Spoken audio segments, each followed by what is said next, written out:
Well, looks like we're doing this for a little while. Been planning on coming out here all week, so I guess I'll let a little snow slow me down a little bit.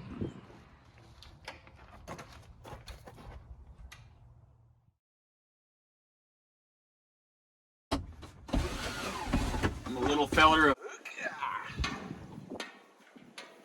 Okay, it's still on me.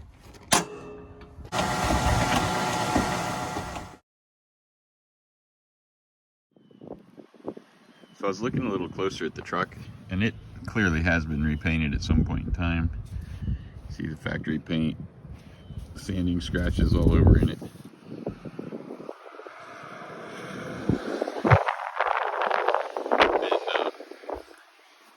And where was it? Right here. See the green underneath, the old pinstriping, and then the new on top. So she's had one full repaint. With the exception of this door, I think. Like this door, I think, is wearing its original paint. See how this is all hand painted on there? And then you can see right here, this green has been painted right on top of the old pinstriping, or the old stripe here. Yeah, the greens don't match. But anyways, not that that matters to me. More paint that's on it, more preservatives. Alright, I gotta get these fuel tanks off. Should be easy, other than the bolts being froze. I'm gonna take these hangers to a media blaster later this coming week. Get them things kind of blasted, and then I can paint them. This one, remember, was bent, so I gotta go out back and pull one off of that FLD 120. They're identical to this. But anyways, I guess you can hang out and watch.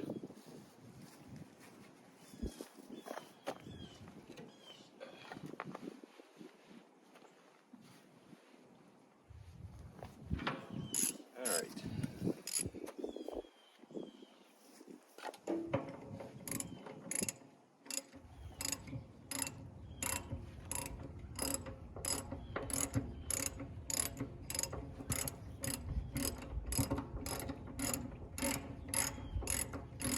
I'm gonna take the whole band, strap, everything.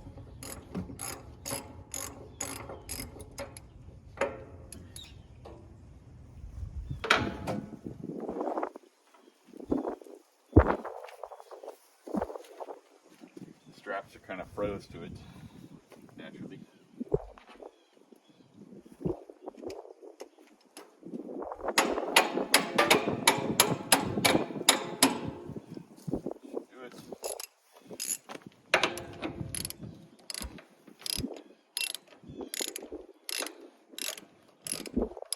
Fortunately, I didn't tighten these up very much last time.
Yes, I was using that for a hammer.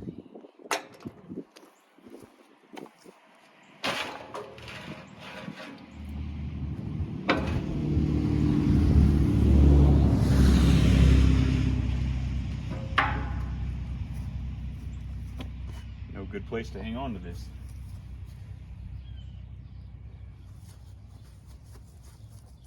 Okay.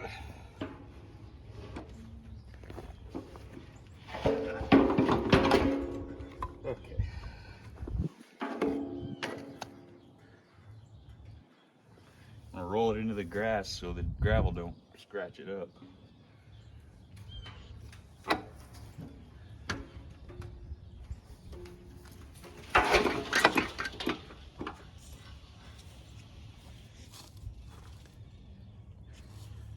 Okay.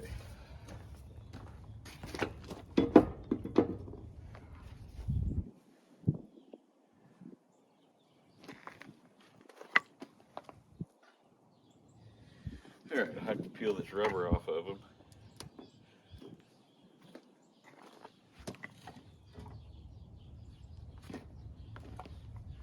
Probably leave these on till I can mark the holes when it's not wet. So probably do that tomorrow or Monday when it dries. Let's go to the other side.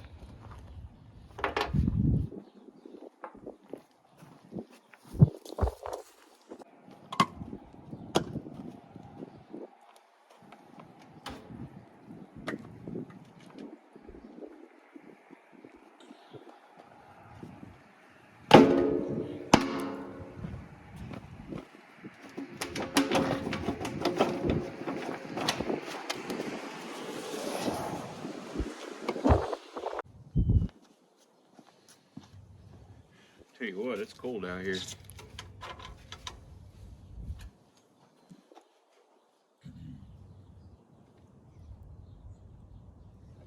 Alright, move some wires, stuff out of the way.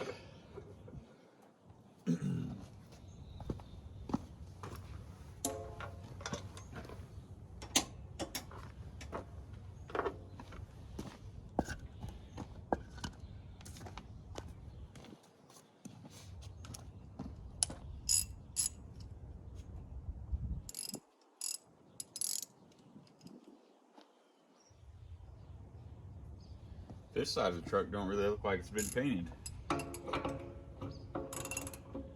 See, it's got the kind of faded out kind of paint, and anywhere it's chipped, I'm not seeing any paint under, or not seeing anything other than this paint.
So that's fun.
what it's like to be with a big woman.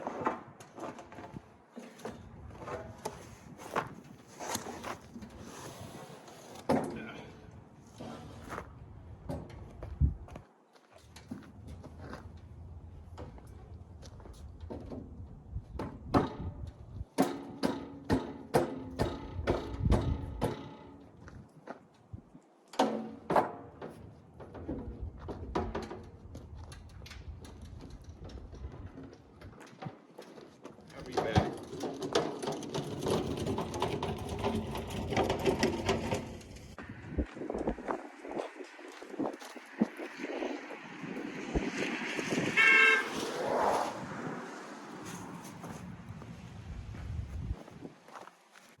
Tell you what's funny is all week is in the 50s and 60s.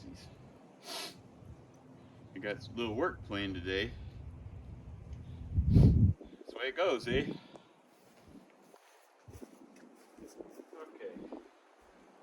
Try this way.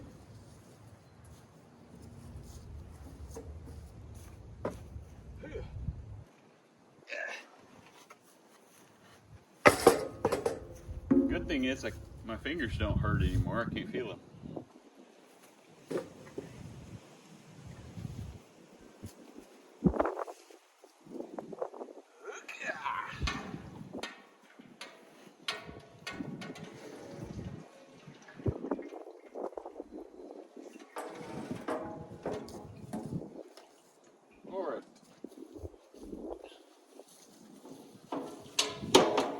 Hey y'all, so I was doing some recording yesterday and I wound up, I don't know how I done it, but I lost a good hour's worth of video. What I had been working on, what I had recorded was, this is the, this driver's side front lower fascia part that has the headlight assembly in it. This is where that big bust was. Just give you a quick rundown of what I did. I ground down all the finish on this back side and a little bit on the front, and I drew holes, small holes, drilled them at the very end of all these cracks that were in there that I uncovered. You can kind of see them here. What those holes do, they're very small, but if you drill a hole at the very end of a crack, it'll slow and or stop the crack from continuing, which is pretty important. So I drilled the holes, prepped all the surface. You can see all the white.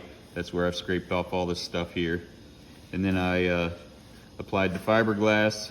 I have the piece clamped down to the table because it had a pretty good bow in it from where that grill was pushing in on it, and this bracket was bent.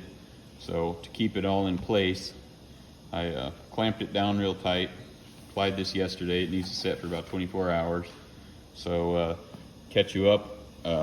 I'm gonna go ahead and make my repair, add a second layer a little bit longer because this panel had some bow in it and I want it to be as strong as possible. So I'm gonna grind this down real quick, clean this the rest of the way up, get it down to the white. Then I'll show you guys how to properly mix structural fiberglass, and we'll vacuum this off, apply another layer here and let it set for another 24 hours. Tomorrow I'll unclamp it, pull the piece off, and in the next video, we'll refinish the front side. And basically this piece will be ready then for some pretty aggressive sanding and priming, but we'll go ahead and sand it now.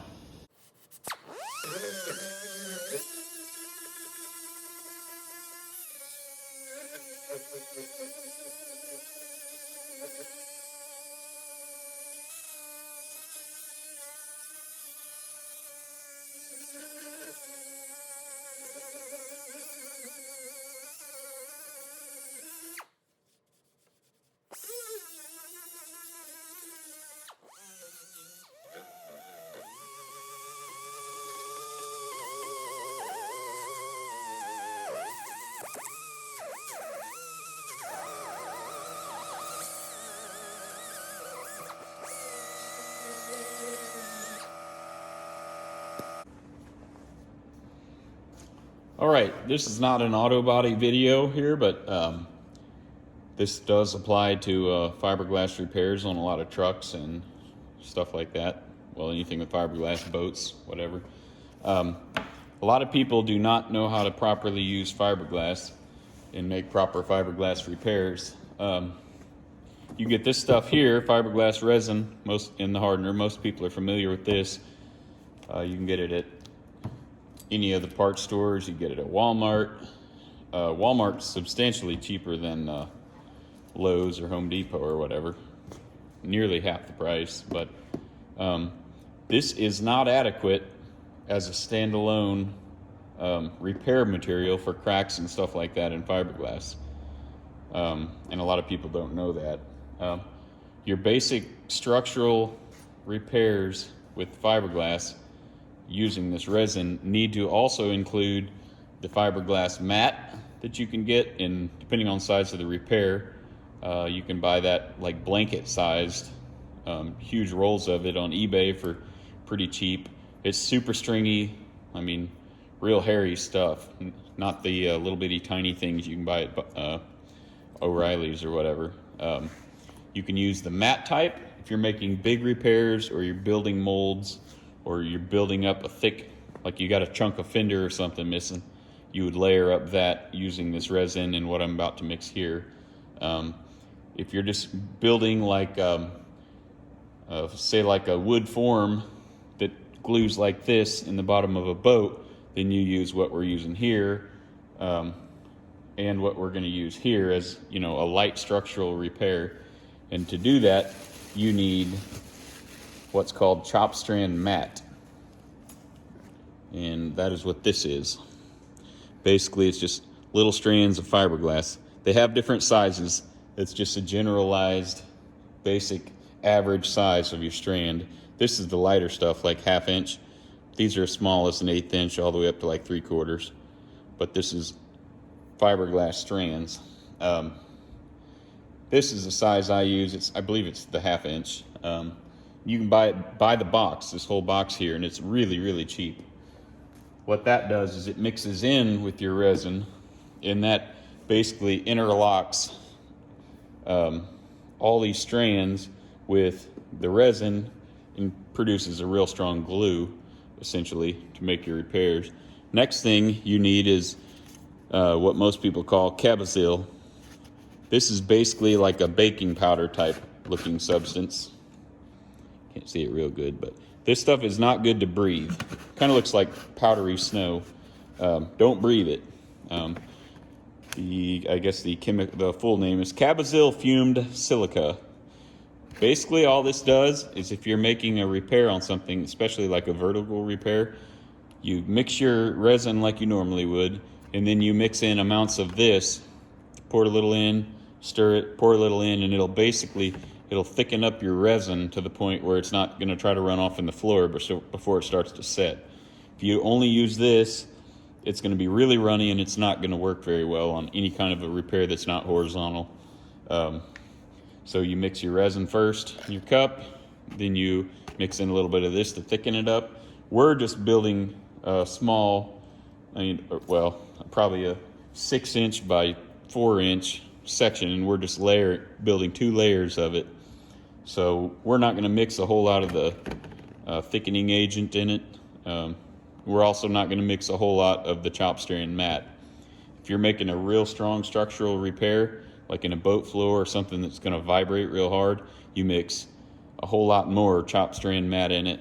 And basically it's called peanut butter. It's the trade name basically a lot of people use what this combination is. And you'll see why once we mix it, it kind of develops kind of a peanut buttery texture. And it is incredibly strong. Like, I could glue this stick to, to this table or another piece of wood, and you would shatter the stick before you'll break that bond. So these are the few things you need to do strong structural repairs or light structural repairs in fiberglass. You cannot use this by itself. So another note is, this can of hardener mixes this whole gallon. So you're generally not going to do any more than 1/4 of this at a time unless you're doing a huge repair. So you can flip this over and mark this thing out into fourths. Mark that roughly into fourths, just by looking down in it. You don't want to run out of this, You don't want to use way too much in it or it'll set real quick before you can do any working. But I've done this for a long time, so I know I'm not going to mix any more than about here, maybe probably 1.5 ounces, maybe 2 ounces. And so for that, we'll need about 10 drips of this. So we'll go ahead and mix this.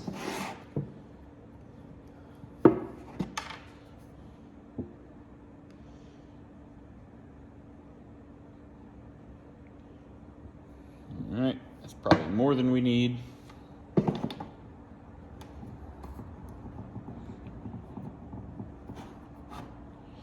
right, let's see, that is, you can get these mixing cups at any paint supply store or any of the O'Reillys that have paint mixing stations in them. This is 2 ounces. I'm gonna put about 10 or 12 drops of this in there. 1, 2, 3, 5, 6, 7, 8, 9. That's a little bit.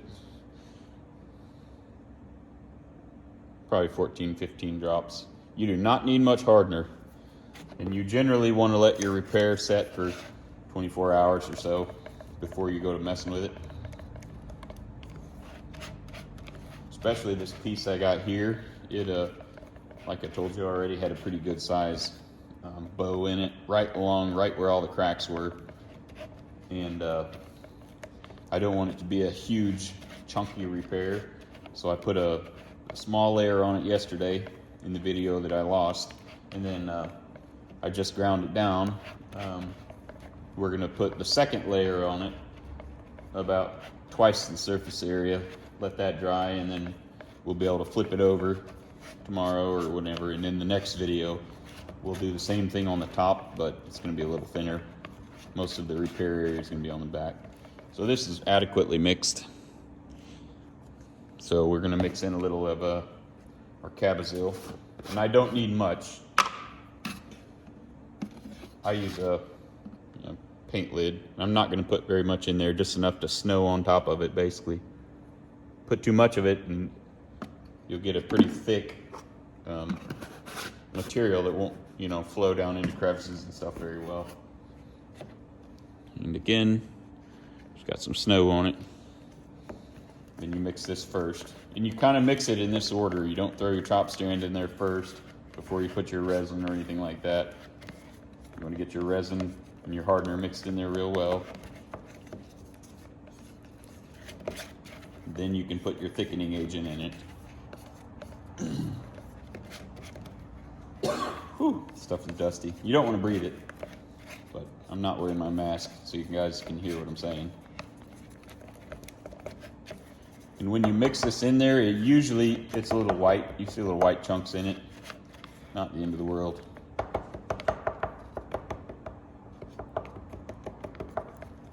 All right, now I'm gonna throw some chopped strand mat in it. This is what gives your repair its strength.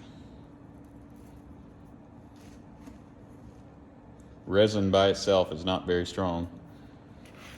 So I didn't add much of that either. Now we're gonna whip this up into what's called the peanut butter.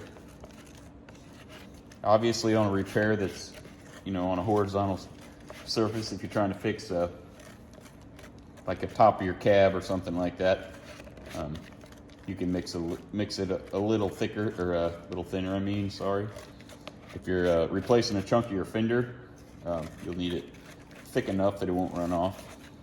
This is kind of how I'm mixing it here. It's kind of just middle of the road. This will run, it will settle and flow a little bit, but it is definitely not thick and chunky.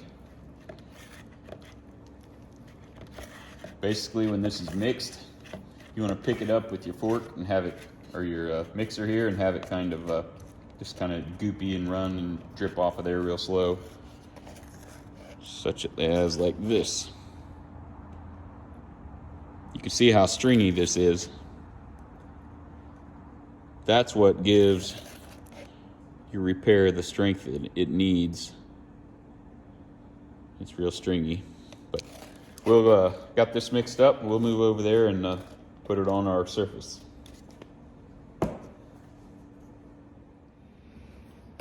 All right, what you see here is thoroughly sanded fiberglass that I put on there yesterday. feathered out real good, and then I went ahead and stripped off more of the textury crap dirt debris that was on the back of this piece since it was made. So I'm gonna put my resin out there, basically kind of to the border of this white. Try to get a little bit up on this crack here, or this curve, kind of give it a little strength, you know, this way. But we'll go ahead and apply it. You want to try to keep some air bubbles out of it. You don't want this to be super thick, so you just kind of dab it on there pretty good. You're looking for roughly about 1/8 of an inch of thickness.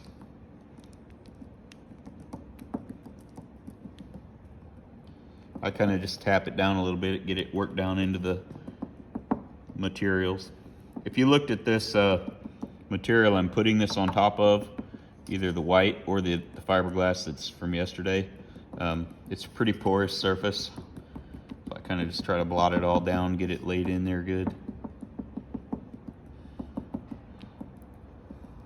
If you were to mix this a little thicker, you would have a little more difficulty doing this.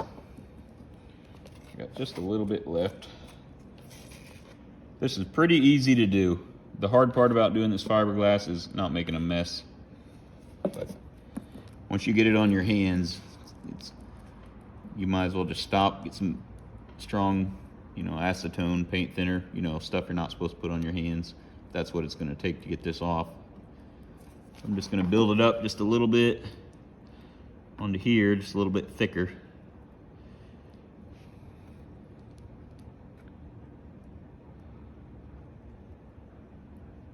Now we can, when this dries, we can hit it like you already saw earlier. We can just kind of sand it down, get it flat, you know, make it look a little better before we go on and proceed with the next.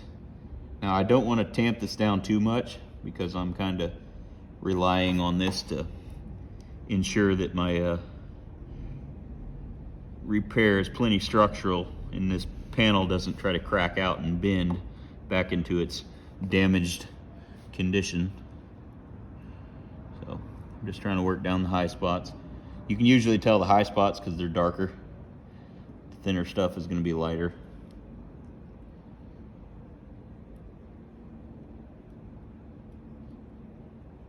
This stuff is incredibly strong.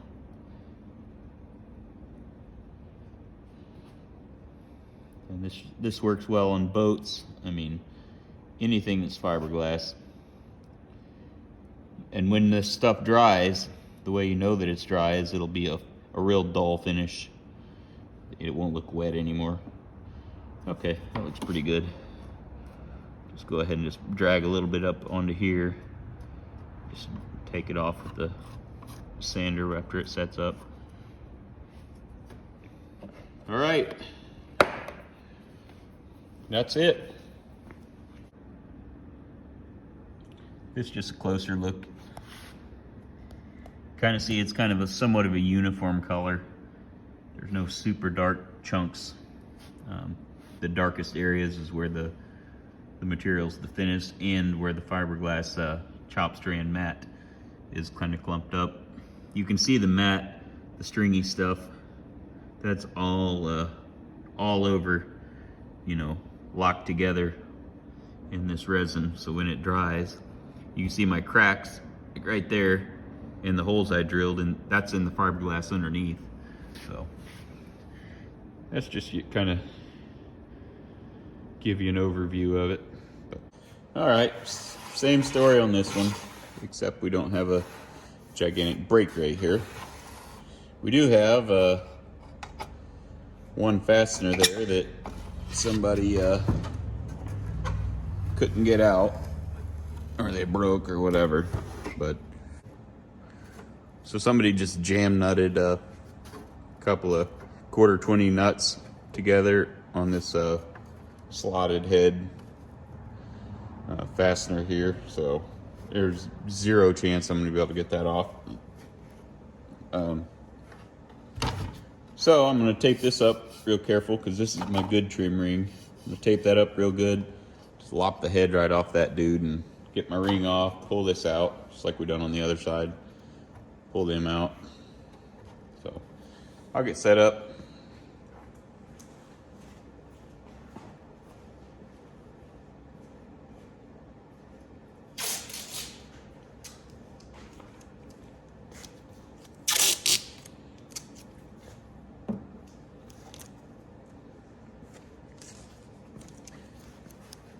All right, get a little of that on there so I don't damage my metal. Probably wouldn't anyways, but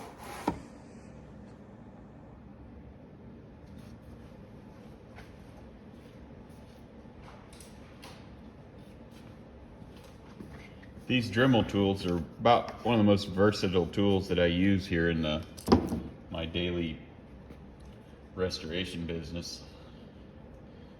You can do all kinds of stuff. All right, plug your ears.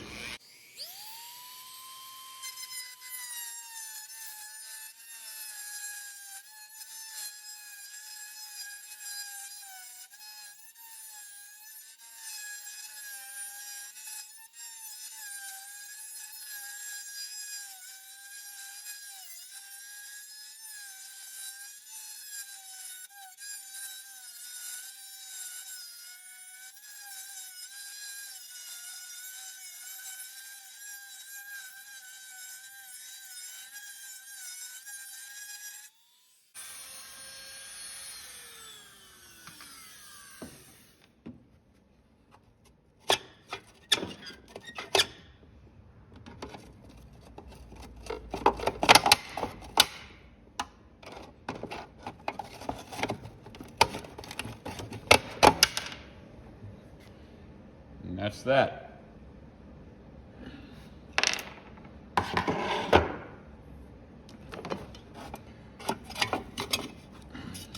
Stupid. All right.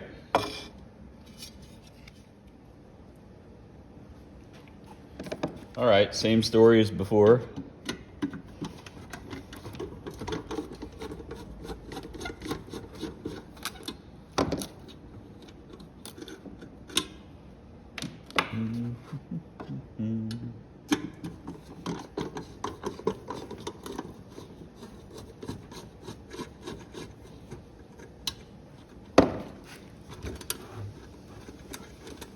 Well, it's starting to sleet outside.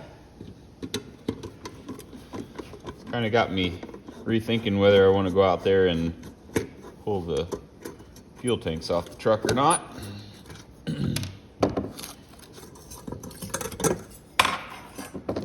Right.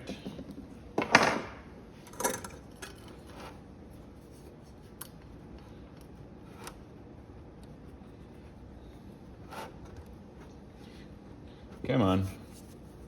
Don't be bashful. Alrighty then. Go ahead and do those again.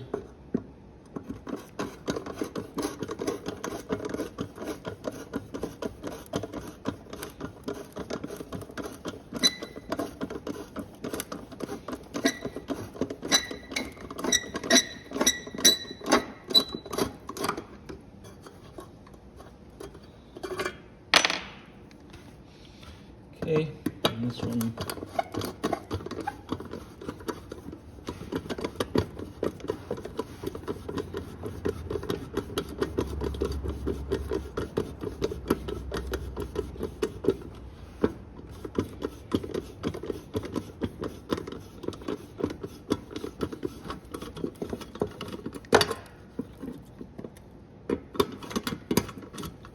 Well, I'm creeping up on 1,000 subscribers, which is pretty cool.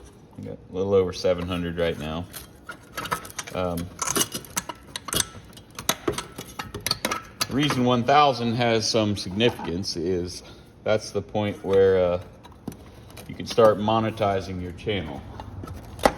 So that's good, although even having 1,000 subscribers, you wouldn't make, you're not going to make a cent hardly off of that. But other than the educational aspect of my channel and you know, helping people learn how to do stuff and just sharing my projects with everyone, My ultimate goal for the channel, as far as the financial end of it goes, is at some point in time, if this channel could bring in enough money through sales of merchandise or whatever, that it could pay or help pay for my health insurance, that would be freaking awesome.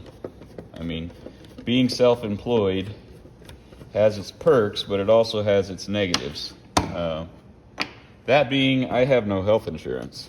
I have no retirement, no 401k, anything like that. So basically what I have is what I can afford to save up. And the health insurance, I'm going to be 38 here in a couple of months, so that's on my mind more and more often, as you can imagine. There's been some health problems in my family, you know, diabetics, heart attacks. A lot of it was related to, you know, living a rowdy lifestyle, but still, my health is a big concern for me all the time. Our bodies do eventually wear out. So I can be, my wife works for the school system here locally. I can be added to her insurance, you know, just for basic coverage for doctor visits and all that kind of stuff. But it's like $900 a month, which is ridiculous. And for, you know, a 37-year-old, more than likely, I'll never use it, at least. Well, hopefully never use it. I just can't, you know, I can't spend that kind of money. But I say that, watch me get cancer next month and die. But anyways, yeah, so if this channel could eventually at some point in time make enough money to help me cover my health insurance, you know, that would just be freaking awesome. I don't need the channel to make money, and I don't plan on doing this full time, YouTubing. Would never get to a point where I'm relying on YouTube to make me pay my payroll, you know. I think a lot of people, they get to that point where they've got a lot of subscribers and they go doing it full time, which there's nothing wrong with that. It's pretty cool that people have that opportunity, but I enjoy my daily job, so I don't need YouTube to pay my way through life. That's kind of risky anyways, for relying on some social media platform or whatever for your pay. I mean, that YouTube could go away overnight. So this will continue to be something that I do strictly for fun for the most part. So that's why I'm kind of looking forward to hitting that 1,000 mark. And you know, I don't want to die young, so if I can have YouTube and all the work that goes into editing this videos kind of pay off in the form of being able to afford health insurance, then that would be freaking awesome. But